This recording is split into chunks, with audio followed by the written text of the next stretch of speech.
Class 3 பார்த்துருவோமா? Third கிளாஸில் நம்ம என்ன பார்க்க போகிறோன்னா எப்படி ஃப்ரேமில் கிளாத் ஃபிக்ஸ் பண்ணலாம் அப்படின்னு பார்க்கலாம்.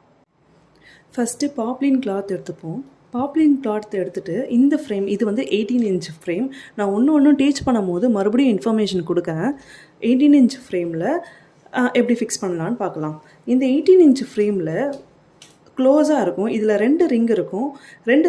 இது ஒன்று வந்துட்டு ஃபுல் ரிங்காக இருக்கும், ஒன்றுத்தில் வந்துட்டு இந்த எட்ஜஸில் ஸ்க்ரூ போட்டிருக்கும். நோட் பண்ணால் தெரியும். ஒன்று ஃபுல் ரிங்காக இருக்கும், இன்னொருத்தில் ஸ்க்ரூ போட்டிருக்கும். அந்த ஸ்க்ரூ அட்ஜஸ்ட் பண்ணலாம். டைட் பண்ணுறது இதுதான் மேலே வைக்கிறது, இது கீழே வைக்கிறது. ஃபுல் ரிங்கு மேலே தான் நம்ம கிளாத்து வைப்போம். அது மேலே இந்த ஸ்க்ரூ வச்சு நம்ம அட்ஜஸ்ட் பண்ணுவோம். எப்படி பண்ணலான்னு பார்க்கலாம். கீழே ஃபுல் சர்க்கிள் இருக்க ரிங்கை வந்து வச்சுருக்கேன். ஃபுல் சர்க்கிள் இருக்க ரிங்கை